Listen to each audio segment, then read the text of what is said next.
Hi hello friends, welcome to Kumari Shetty logs. ಎಲ್ಲರೂ ಹೇಗಿದ್ದೀರಾ? I hope ಎಲ್ಲರೂ ತುಂಬ ಚೆನ್ನಾಗಿದ್ದೀರಾ ಅಂದ್ಕೊಳ್ತೀನಿ. ನಾನಿವಾಗ ಸದ್ಯಕ್ಕೆ ಮೈಸೂರಿನಲ್ಲಿದ್ದೀನಿ. ಸೊ ಎಂಥ ಜನಗಳು ಇರ್ತಾರೆ ನೋಡಿ, ಎಂಥ ಜನಗಳು ಅಂದರೆ ಬೇರೆಯವ್ರನ್ನ ವಸ್ತುಗಳನ್ನ ಕದ್ದು ಖುಷಿಪಟ್ಟು ಅವ್ರು ಖುಷಿಯಾಗಿರೋಕ್ಕೆ ನೋಡ್ತಾರೆ.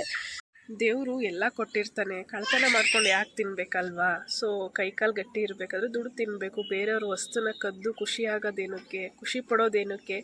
ಆ ಥರ ಆಸೆ ಇದ್ದರೆ ದುಡಿದ್ಬಿಟ್ಟು ತಗೋಬೇಕು. ಯಾರೆಲ್ಲ ದಸರಾ ನೋಡೋಕ್ಕೆ ಮೈಸೂರಿಗೆ ಬರ್ತಿದ್ದೀರಾ ಅಂದರೆ ಸ್ವಲ್ಪ ಹುಷಾರಾಗಿರಿ. ಯಾಕೆ ಅಂದರೆ ನಿನ್ನೆ ಸಂಜೆ 6 ಗಂಟೆ ಅನಿಸುತ್ತೆ ಬೆಂಗಳೂರಿನಿಂದನೇ ಮೈಸೂರಿಗೆ ಬರ್ತಾ ಇದ್ವಿ. ಸೊ ಮೈಸೂರಿಗೆ ಬರಬೇಕಾದ್ರೆ ಸಿಟಿ ಬಸ್ ಹತ್ತಿದಾಗ ನಮ್ಮ ಹಸ್ಬೆಂಡ್ ಕೈಯಲ್ಲಿ ಒಂದು ಕೈಯಲ್ಲಿ ಬ್ಯಾಗು ಮತ್ತು ಪಾಪು ಇದ್ಲು. ಸೊ ಯಾವ ಥರ ಕಳ್ತನ ಮಾಡಿದ್ರು ಅಂತಲೇ ಗೊತ್ತಿಲ್ಲ. ಅವ್ರ ಮೊಬೈಲ್ನ ಆ ಥರ ಕಳ್ತನ ಮಾಡಿಬಿಟ್ಟಿದ್ದಾರೆ.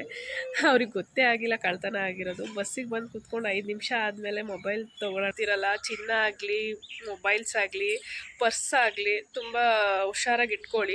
ಸೊ ಯಾರೇ ಆದ್ರೂ ಗೋಲ್ಡ್ ಹಾಕ್ಕೊಂಡು ಬರೋಕ್ಕೆ ಹೋಗ್ಬೇಡಿ. ಯಾಕೆ ಅಂದರೆ ಹೀಗೆ ಲಾಸ್ಟ್ ಇಯರು ಹೀಗೇ ಯಾರೋ ನಮ್ಮ ಅಕ್ಕ ಇದ್ದಾರಲ್ವ, ಅವ್ರ ರಿಲೇಟಿವ್ ಯಾರೋ 40 ಗ್ರಾಮು ಬ್ರಾಸ್ಲೆಟ್ ಹಾಕೊಂಡಿದ್ರಂತೆ ಕೈಗೆ.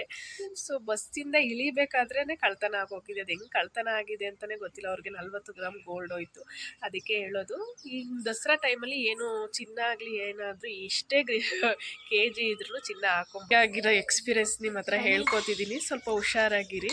ಹಾಗೆ ದಸರಾ ನೋಡೋಕ್ಕೆ ಅಂತ ಖುಷಿಯಾಗಿ ಬಂದು ಕಳ್ಕೊಬೇಡಿ. ಲಕ್ಷಾಂತರ ರೂಪಾಯಿ ದುಡ್ಡಾಗಲಿ, ಒಡವೆ ಆಗಲಿ, ಮೊಬೈಲ್ಸ್ ಆಗಲಿ ಕಳ್ಕೊಳಕ್ಕೆ ಹೋಗಬೇಡಿ. ಹುಷಾರಾಗಿ ಬಂದು ನೋಡಿಕೊಂಡು ಹುಷಾರಾಗಿ ಹೋಗಿ. ಸೊ ಈ ವಿಡಿಯೋನ ಇಲ್ಲಿಗೆ ಎಂಡ್ ಮಾಡ್ತಿದ್ದೀನಿ. ಸೊ ನಿಮಗೊಂದು ಈ ಥರ ಇನ್ಸಿಡೆಂಟ್ ಆಗಿದೆ. ಸೊ ನೀವು ಕೇರ್ಫುಲ್ಲಾಗಿರಲಿ ಅಂತ ಈ ವಿಡಿಯೋ ಮಾಡ್ತಾಯಿದ್ದೀನಿ. Thank you, bye.